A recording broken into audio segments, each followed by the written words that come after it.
ये ईंटें निकालो।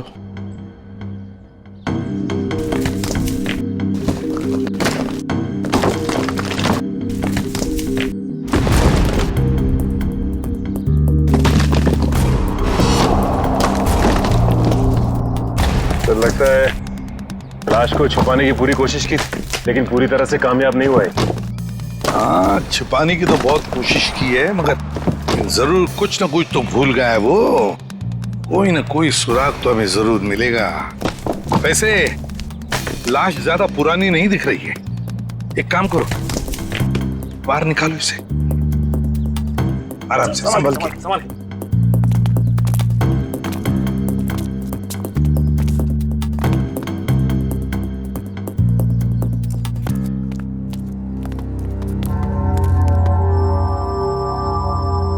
ये देखो, बड़ी बेरहमी से मारा है इसे। सामने से सीधे चाकू घोंप दिया सीने में। हाँ सर, देख के लगता है कि इसे चीखने चिल्लाने का मौका ही नहीं मिला। ये देखो, इसके सिर के पीछे भी चोट है।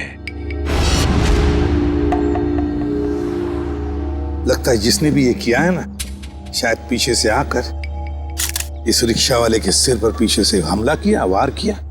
ये बेचारा मुड़ गया हमलावर को देखने के लिए, तो सामने से चाकू घोंप दिया।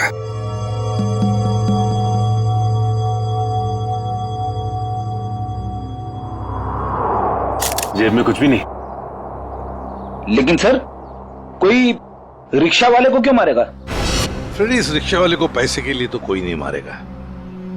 हो सकता है इस रिक्शा वाले का किसी के साथ झगड़ा वगड़ा हुआ होगा या आपसी दुश्मनी हो, लेकिन अगर इसकी लाश यहाँ पर है, रिक्शा कहाँ पर होगी?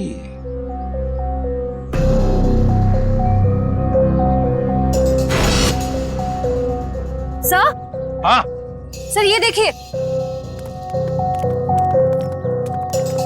सर, ये खून की बूंदें और घसीटने के निशान हैं।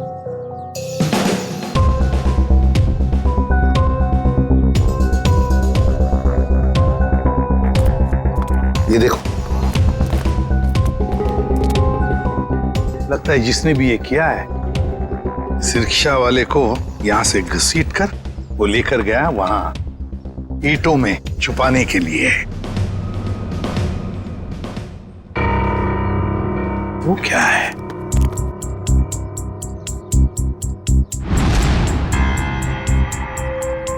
किसी आदमी की घड़ी? अरे ये तो काफी महंगी घड़ी है। शायद रिक्शा वाले की होगी। नहीं फ्रेडी, ये इस रिक्शा वाले की घड़ी नहीं लगती। इतनी महंगी घड़ी है ये, 1,00,000-1.5 लाख की तो घड़ी है। तो फिर सर, शायद उसी की होगी जिसने रिक्शा वाले को मारा है। वो तो ये भी सकता है कि घड़ी उस आदमी की हो जो ऑटो में बैठा था। इतनी कीमती घड़ी पहनने वाला आदमी रिक्शा में नहीं जाएगा, मुझे नहीं लगता। देखो, और भी कोई सुराग मिलना चाहिए। देखो जरा आसपास।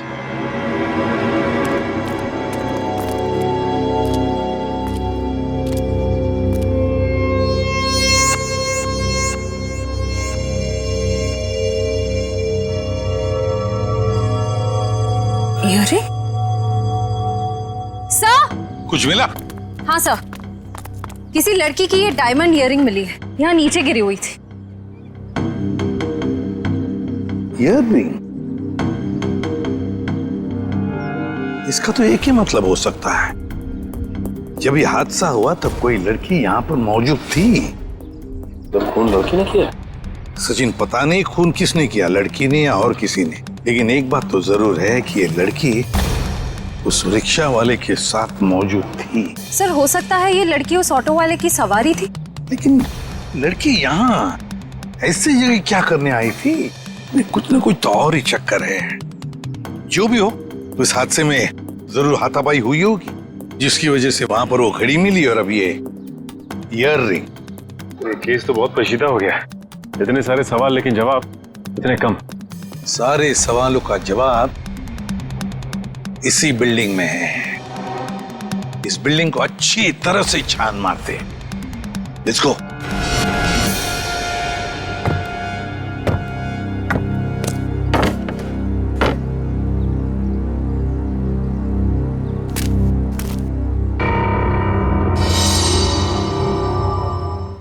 जा।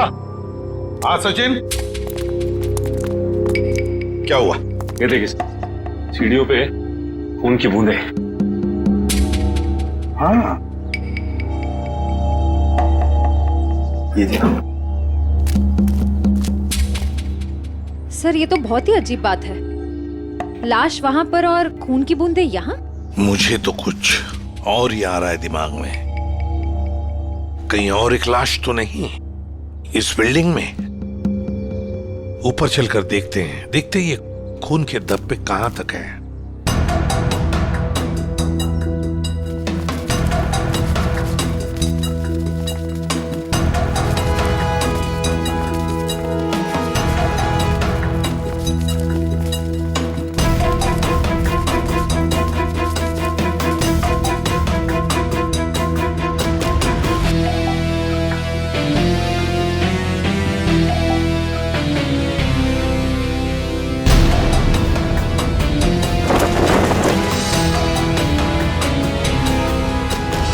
भाई साहब, मैं तो कहता हूँ अभय और विशाखा एक दूसरे के लिए बिल्कुल सही है। दोनों के ख्यालात मिलते जुलते हैं, दोनों का स्वभाव एक है, और वैसे एक साथ स्कूल में पढ़ चुके हैं। बेटा, तुमने हमें बताया नहीं कि तुम अभय को पहले से जानती हो? नहीं पापा, अभय मेरी क्लास में नहीं थे। वो क्या है ना अंकल, हम दोनों की क्लासेस सेम थी पर सेक्शन अलग अलग थे। आप सेक्शन ए में थी और मैं सेक्शन सी में था। बात यह है ना जी, अभय के लिए एक से बढ़कर एक खानदान से रिश्ते आ रहे हैं, लेकिन इसने मना कर दिया है। स्कूल के वक्त से ही आपकी बेटी से प्यार करता है, लेकिन कह नहीं पाया, इसलिए आज मुझे आना पड़ा कहने के लिए। पापा प्लीज, आप मुझे एम्बैरेस कर रहे हैं। नैना और अनुष्का कैसे हैं? स्कूल टाइम से तुम्हारे बेस्ट फ्रेंड हुआ करते थे वो लोग। हाँ, नैना भी बेंगलोर में जॉब कर रही है और अनुष्का की रिसेंटली शादी हो गई है मसूरी में। सुना है बहुत ही खूबसूरत जगह है वो। जी। वैसे तो साउथ अफ्रीका भी बहुत ही सुंदर जगह है। 25 साल पहले हमने हमारे हीरो का बिजनेस वहां शुरू किया था और आज यहाँ तक ले आए उसे। आप लोग बैठिए, मैं आप लोगों के लिए चाय वगैरह लेकर आती हूँ। आप लोग बैठिए, हम आते हैं।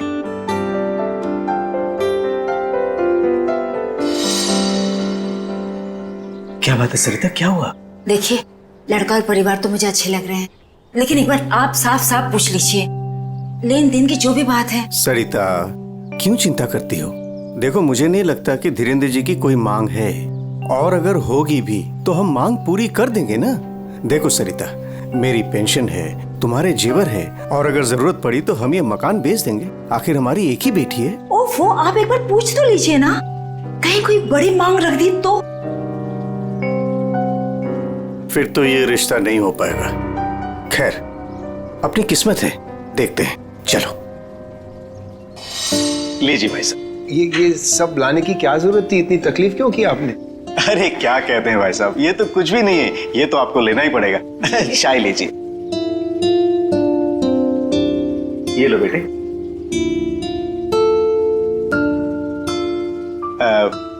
भाई साहब, अगर आप बुरा न माने तो कुछ देर हम लोग बाहर चल के आपस में बात कर लेते हैं। अरे इतने में बच्चे भी एक दूसरे से बात कर लेंगे। अरे ये तो बहुत अच्छी बात है, चलिए।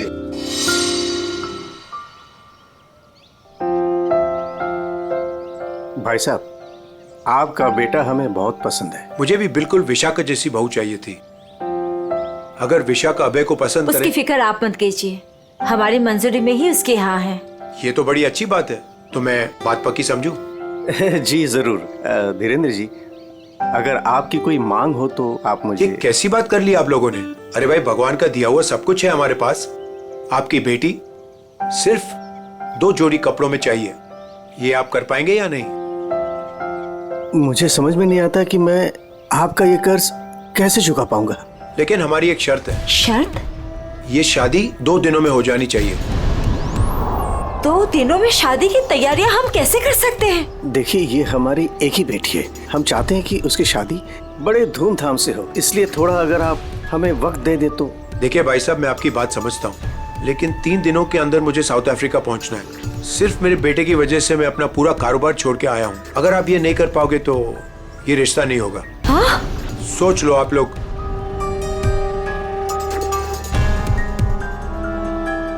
ठीक है भाई साहब, ये शादी परसों ही होगी। ये तो बहुत अच्छी बात है, मुबारक हो। देखिए, आप शादी की तैयारियां कीजिए, पैसे की चिंता न कीजिए, वो हम करेंगे। जी।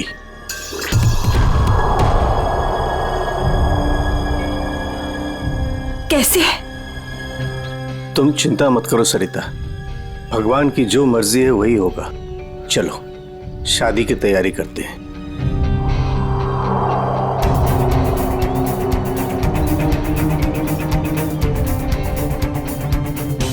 पता नहीं मुझे ये सब ठीक क्यों नहीं लग रहा है। शादी ब्याह जैसी चीज जल्दबाजी में करना, कहीं हम गलत निर्णय तो नहीं ले रहे?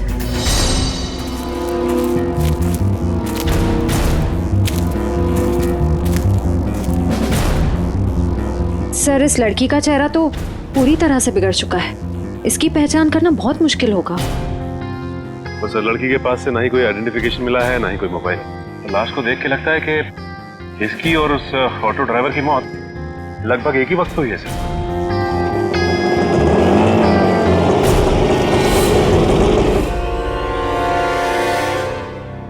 सर, ये लावारिश रिक्शा यहाँ से थोड़ी दूर पे खड़ी हुई थी, लोगों ने मुझे बताया। और सर, ये रहे रिक्शा के पेपर्स। वो लाश इसी रिक्शा ड्राइवर की थी, चमन नाम था उसका। और सर, ये फोटो भी लगी उसकी। हाँ, चमन खुद मालिक था इस रिक्शा का। और कुछ मिला? हाँ सर, मोबाइल मिला है सर, लेकिन सर बैटरी डाउन है इसकी। ठीक है, कोई बात नहीं, इसमें से हमें बहुत कुछ इंफॉर्मेशन मिल सकती है।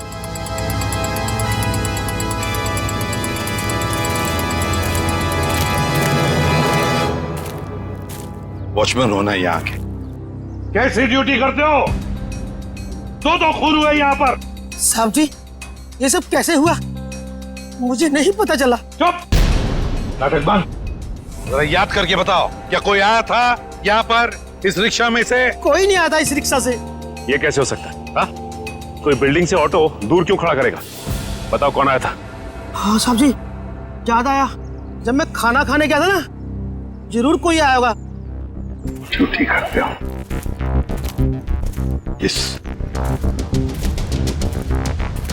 इस चमन की पूरी कुंडली निकालो। अभिजीत सर, वो ऑटो वाले के फोन की डिटेल मिल गई है सर। ये 11 बजे के करीब ममता नगर से निकला और 11:30 बजे जेल स्टेशन पे पहुंच गया। ये MG road under construction building पे कब पहुंचा? सर 12:30 बजे। जेल स्टेशन से सवारी लेने के बाद 12:40 पे उस जगह पे मिला था जहां पे वो ऑटो खड़ा मिला था। मतलब जेल स्टेशन से उसने सवारी उठाई। तो फिर अभिजीत, उस वक्त दो मोबाइल फोन होंगे उस रिक्शा में, एक रिक्शा वाले का और शायद इस सवारी का भी।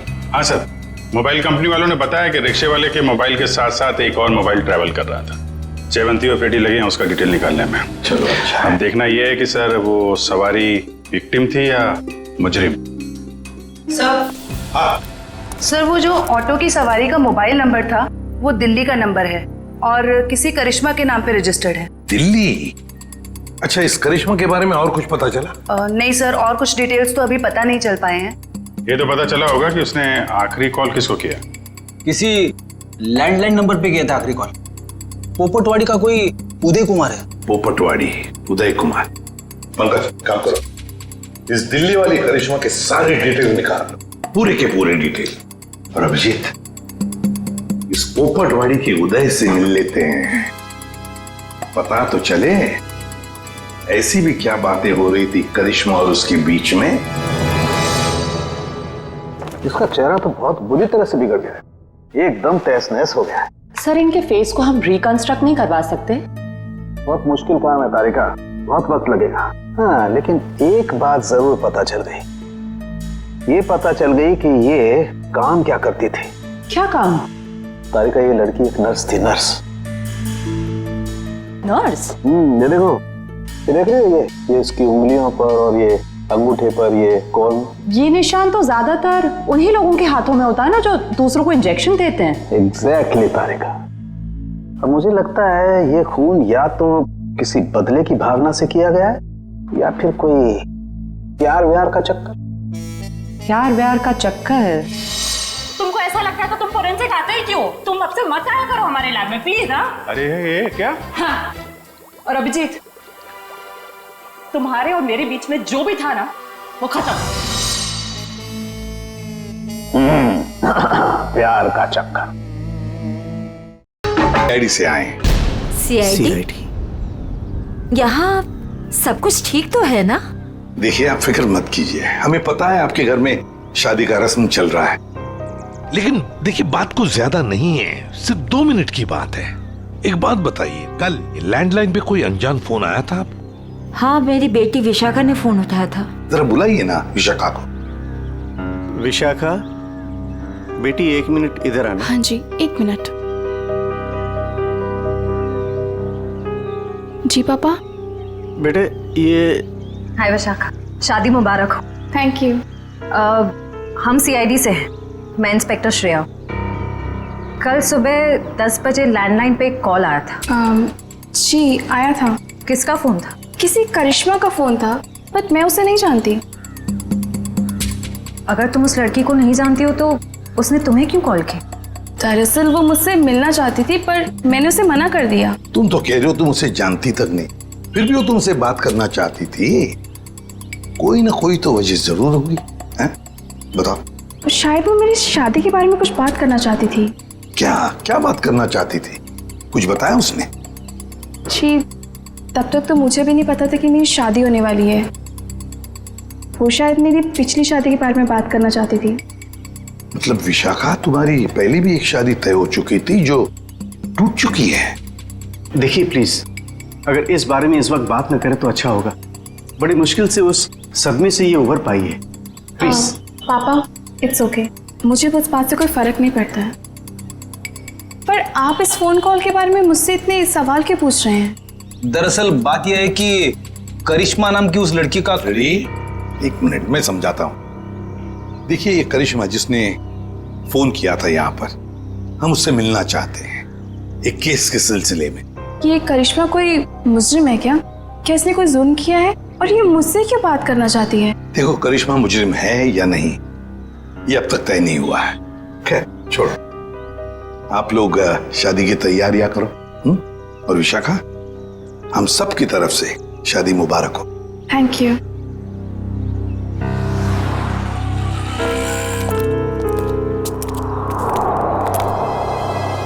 हेलो, सुनो, सब गड़बड़ हो गया है यहाँ। सीआईडी आ गई है। हाँ जी, क्या हाल है बॉस? फिर से बन गया चेहरा? अरे चेहरा बनने में टाइम लगता है ना यार। और कितना टाइम चाहिए तुझे? मैं बोल रहा था तारिका, प्रद्युमन जैसे ही मेरी शक्ल देखेगा पीछे पड़ जाएगा। कितना टाइम लेगा चेहरा बनाने में? यार इतना सा काम है साउंड के। वैसे एक बात बताओ, आप लोगों को वाकई कुछ पता नहीं चला उस लड़की के बारे में? हमें इतना तो पता चल चुका है कि उस लड़की का नाम करिश्मा है और वो दिल्ली की रहने वाली थी। और अगर मैं ये बताऊं कि करिश्मा एक नर्स थी तो? सर उस करिश्मा के बारे में नई बात पता चली सर। क्या?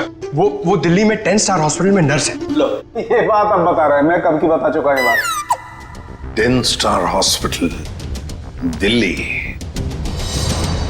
वाह यार अभय, बड़ी सुंदर दुल्हन मिली है तुझे, सच्ची। पता नहीं कहाँ से किस्मत लिखा के लाया है। अरे वो कहते हैं ना, लंगूर के हाथ में अंगूर। एग्जैक्टली।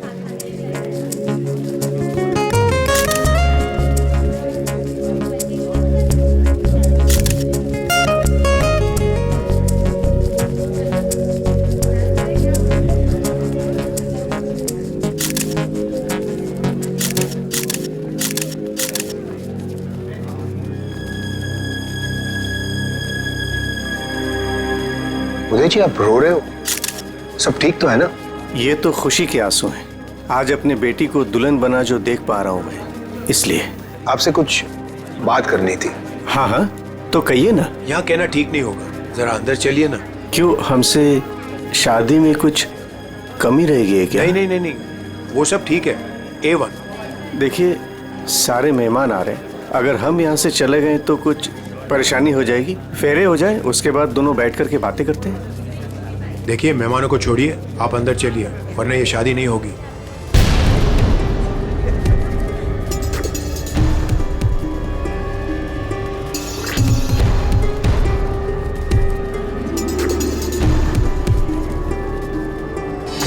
आइए उदय जी।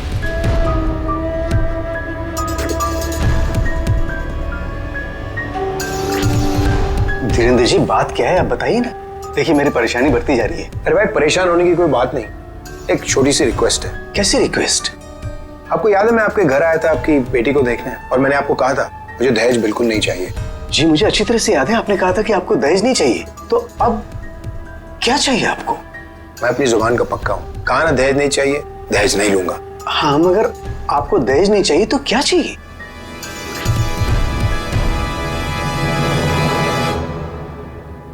Kidney, kidney, kidney.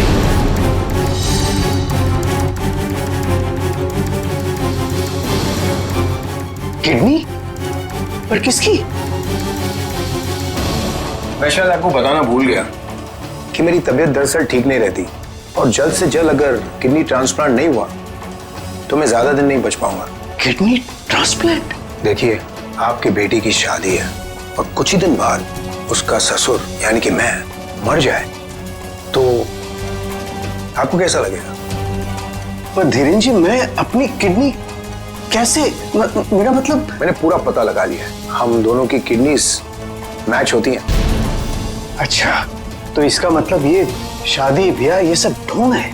दरअसल आपको मेरी किडनी चाहिए, इसलिए आपने ये सब। अब फेरों में 2 घंटे और, बहुत समय आपके पास, सोच लीजिए। और वैसे भी हम दोनों एक परिवार का हिस्सा बनने जा रहे हैं, तो एक परिवार वाले का फर्ज बनता है दूसरे परिवार वाले की जान बचाने का।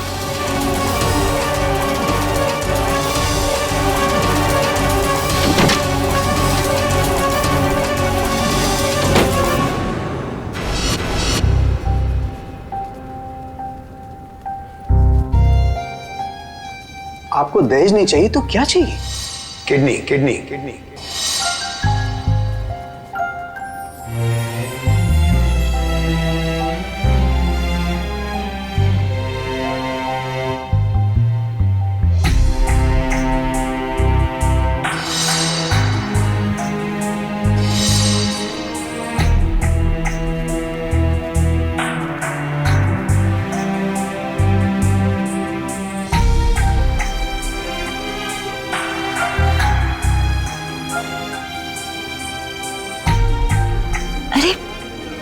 कहाँ चले गए थे आप? कुमार साहब आए हैं अपनी पत्नी के साथ, वो आपको ढूंढ रहे थे। सरिता, आओ मेरे साथ, 2 मिनट तुमसे बात करनी है। चलो।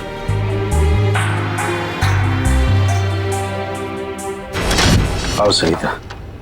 क्या हुआ, मुझे बताएंगे भी? सरिता, दरवाजा बंद कर दो, बताता हूं।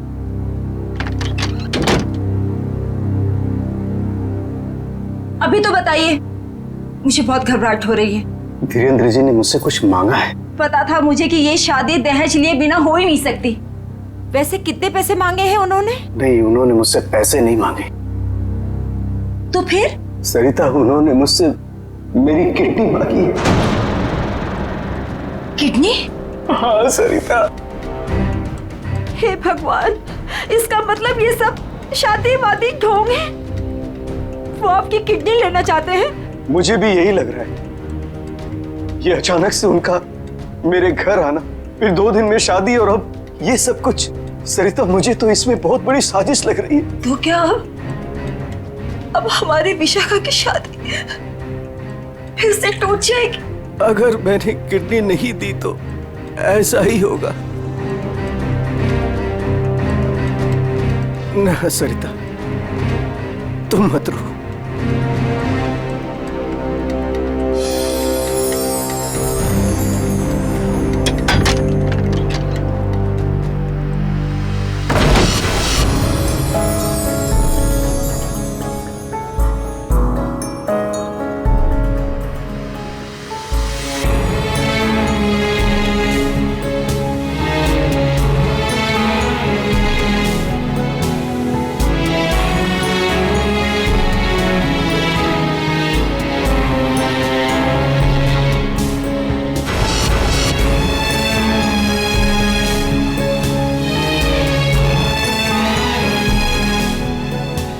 सारे मेहमान आ चुके हैं, और अगर इस बार भी हमारी विशाखा की शादी नहीं हुई तो वो पूरी तरह टूट जाएगी। एक जख्म तो वो पहले ही खा चुकी है, लेकिन अब दोबारा वो बर्दाश्त नहीं कर पाएगी। मैं जानता हूं सरिता, तुम ठीक कह रही हो, इसलिए मैंने सोच लिया है, मैं अपनी किडनी दूंगा। हाँ सरिता। नहीं, अगर आपने किडनी दे दी तो आपका क्या होगा? मुझे कुछ नहीं होगा सरिता। और वैसे भी इंसान के शरीर में 2 किडनियां होती है जिससे उसका शरीर चलता है, लेकिन फिर भी इंसान एक किडनी के सहारे जी सकता है। मुझे ये सब कुछ ठीक नहीं लग रहा है। अगर कुछ ऊंच नीच हो गई तो मैं आपको खोना नहीं चाहती हूँ। नहीं सरिता, मुझे कुछ नहीं होगा, और अगर मुझे कुछ हो भी गया तो कम से कम मेरी आत्मा को ये सोचकर संतुष्टि तो मिलेगी ना कि मैंने अपनी बच्ची की खातिर उसके पैदाइश से लेकर के उसकी शादी तक सब कुछ किया। प्लीज।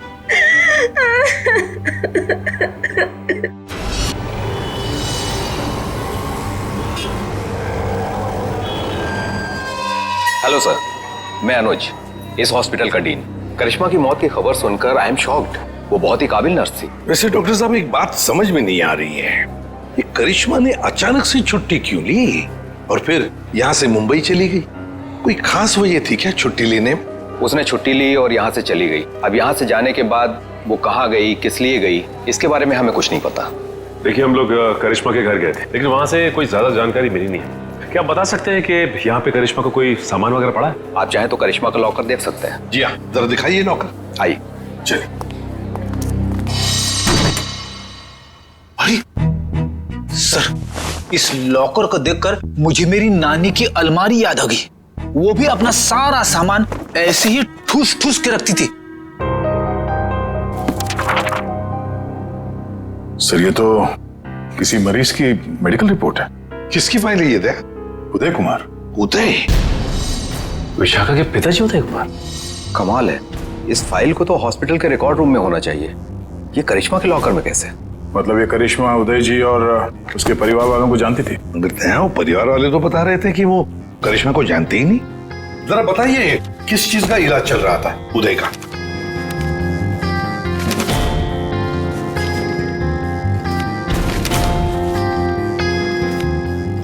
क्या डॉक्टर साहब, आपके चेहरे का रंग उड़ा हुआ क्यों है? उदय जी को फूड पॉइजनिंग थी और उनके सारे टेस्ट किडनी के करवाए गए हैं। क्या? यार ये क्या चक्कर है? नहीं दया, कुछ ना कुछ तो गड़बड़ जरूर है, कुछ ना कुछ तो गड़बड़ है। अच्छा डॉक्टर साहब, इस करिश्मा का बर्ताव कुछ अजीब लगा आपको? मतलब कुछ गड़बड़ लगा आपको कभी? नहीं, ऐसा तो कुछ भी नहीं लगा। सर, ये देखिए।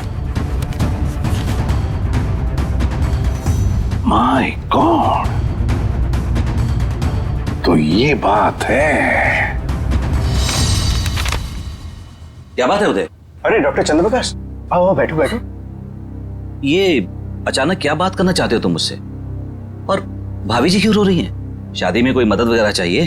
डॉक्टर, शादी की कोई बात है ही नहीं। अच्छा, तुम ये फाइल मेरी देखो ना, मेरी मेडिकल फाइल। ये फाइल चेक करके बताओ कि क्या मैं अपनी एक किडनी डोनेट कर सकता हूँ? उदय, तुम्हारी बेटी की शादी हो रही है और इस वक्त तुम्हें ये सवाल सूझ रहा है? डॉक्टर, शादी न रुके इसलिए तो मैं ये बात पूछ रहा हूँ तुमसे।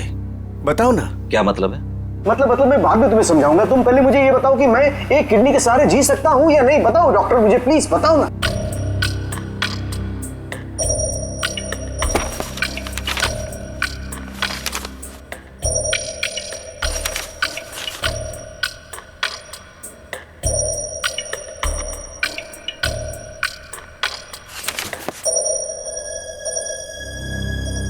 डॉक्टर, रिपोर्ट ठीक तो है ना? क्या हुआ चंद्रप्रकाश, बताओ ना कुछ मुझे। क्या किडनी देना जरूरी है? बस तुम इतना ये समझ लो कि किसी के जिंदगी और मौत का सवाल है।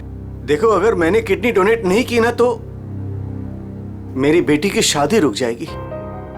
देखो उदय, तुम्हारी ये किडनी पहले से ही खराब है। क्या? सरिता, मुझे तो आज तक ये प्रॉब्लम कभी महसूस ही नहीं हुआ। कैसे किडनी फेलियर हो सकता है? क्योंकि उदय, तुम्हारी बॉडी दूसरी किडनी से फंक्शन कर रही है। आई एम सॉरी, अगर तुमने ये दूसरी किडनी भी डोनेट कर दी तो क्या? तो तुम्हारा बचना नामुमकिन है। ये तुम मेडिकली फिट नहीं हो। देखो, ऐसा मत कहो डॉक्टर, मुझे ये किडनी दान करनी ही पड़ेगी किसी भी हालत में। डॉक्टर प्लीज जरा चेक करके बताओ, कोई तो रास्ता निकालो। देखो उदय, फाइनल डिसीजन मैं नई रिपोर्ट के आने के बाद ही दे पाऊंगा, लेकिन इस रिपोर्ट के मुताबिक किडनी डोनेट करना मतलब मौत को दावत देने जैसा है।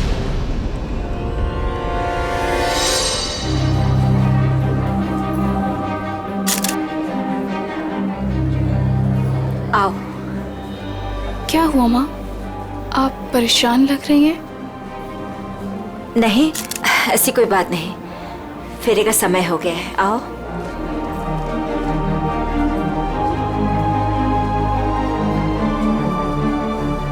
अरे उदय जी, आप ही को ढूंढ रहा था।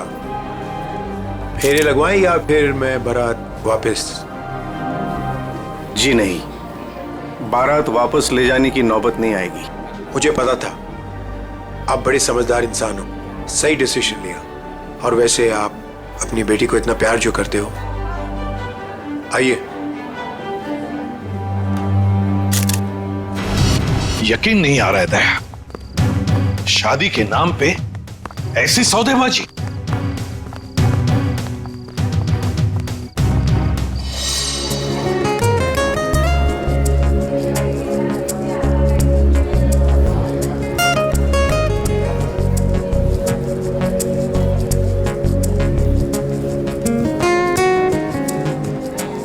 रुक जाइए। सरिता जी। जी। उदय जी कहाँ है? वो तो यही। कहाँ है उदय जी? यही तो थे, कहाँ चले गए? आप लोग यहाँ फिर से, क्या हुआ? हमारा उदय जी से बात करना बहुत जरूरी है, जरा बुलाइए उन्हें। उदय जी। उदय जी। कहाँ गए उदय जी? बुलाइए। मम्मी, पापा कहाँ चले गए? आपके पापा कहाँ हैं? इसका जवाब अब ये देंगे धीरेन्द्र जी। क्यों धीरेन्द्र जी, जवाब देंगे ना? मुझे कुछ नहीं पता।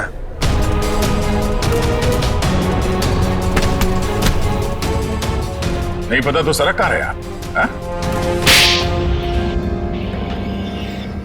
सर, मैंने कुछ नहीं किया सर, मैं तो इनका असली बेटा भी नहीं हूँ सर। मेरे पति को इन लोगों ने गायब करवाया होगा और किडनी के लिए ये लोग शादी तोड़ने की धमकी दे रहे थे। मॉम, आपने बात मुझे पहले क्यों नहीं बताई? आपके और पापा से बढ़कर मेरे लिए कुछ नहीं है। शर्म आनी चाहिए तुम्हें, शादी जैसे पवित्र बंधन की आड़ ऐसा घिनौना अपराध करते हुए। सर मैं मानता हूँ, इसी प्लान के जरिए मैंने किडनियों का व्यापार किया। क्या? शायद इसीलिए उन गुनाहों की सजा है कि मेरे खुद की किडनी बेकार हो गई। लेकिन इस बार सर, मैं खुद की जान बचाने के लिए कर रहा था। इसके लिए किसी और की जान चली जाए? अब बताओ, करिश्मा को क्यों मारा? सर मैंने करिश्मा को नहीं मारा, बल्कि वो तो मेरी मदद करती थी मरीज ढूंढने में। सर इस बार मैंने गैंग वालों को बताया बिगैर एक किडनी गायब कर दी। उसी बात को लेकर वो मुझे ब्लैकमेल कर रही थी कि वो बाकी गैंग वालों को और विशाखा को ये बात बता देगी। इसीलिए तुमने करिश्मा को मारा है? इसीलिए? नहीं सर, मेरा यकीन मानो, मैंने उसे नहीं मारा। मुझे लगता है कि सर, उसके मौत के पीछे मेरे बाकी गैंग वालों का हाथ है। कौन है तुम्हारे साथी? कहाँ लेकर गए उदय को? किडनी निकलवाने। ऑपरेशन शायद शुरू भी हो गया होगा। कहाँ हो रहा है ये किडनी निकालने का ऑपरेशन?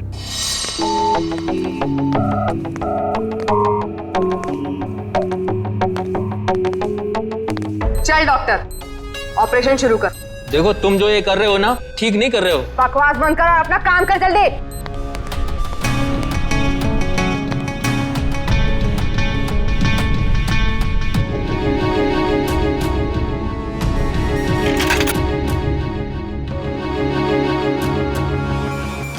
अबे चल जल्दी करना।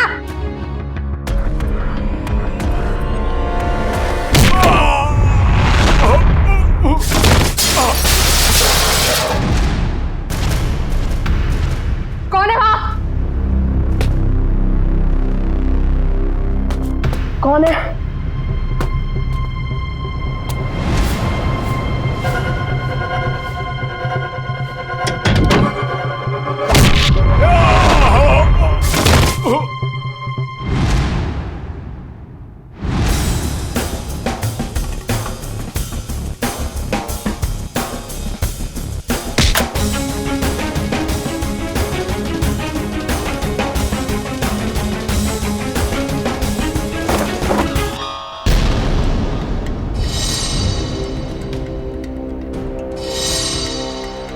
अपने जुर्म का इनाम तो लेती जाओ।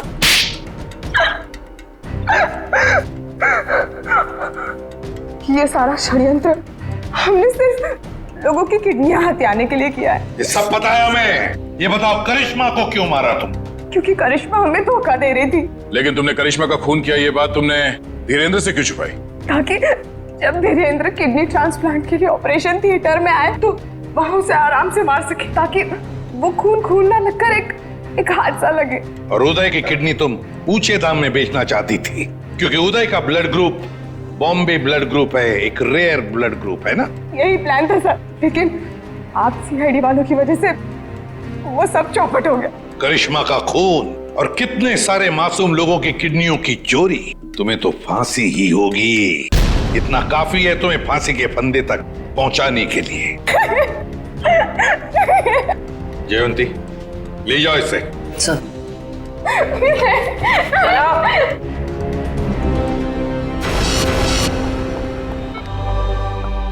कैसे आप? तबीयत कैसी है आपकी? पापा ठीक तो है आप? सरिता, विशाखा बेटी, तुम लोग रो क्यों रहे हो? क्या हुआ मुझे? मैं आपसे कभी बात नहीं करूंगी। आपको क्या लगा मेरी शादी आपकी जिंदगी से ज्यादा जरूरी है? ऐसी कोई बात नहीं। दरअसल मैं और सरिता, हम तो सिर्फ तुम्हारी खुशी चाहते हैं बेटे। मेरी खुशी आपसे है, आपसे है। माना बाकी लड़कियों की तरह मेरा भी सपना है कि मेरा भी एक अच्छा पति हो, लेकिन वो पति मुझे अपने पिता की कीमत पर बिल्कुल नहीं चाहिए। देखा उदय जी, आपकी बेटी विशाखा कितनी समझदार है, सियानी है और सही बोल रही है।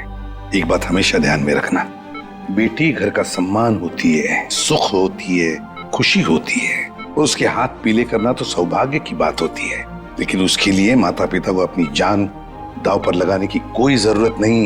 एसीपी साहब, मैं आपसे वादा करता हूं, चाहे कुछ भी हो जाए, मगर मैं इंतजार करूंगा। अब की बार मैं अपनी बेटी का हाथ सिर्फ उसी को दूंगा जो इसके लायक हो। आप सबका बहुत बहुत शुक्रिया बेटी। Thank you very much.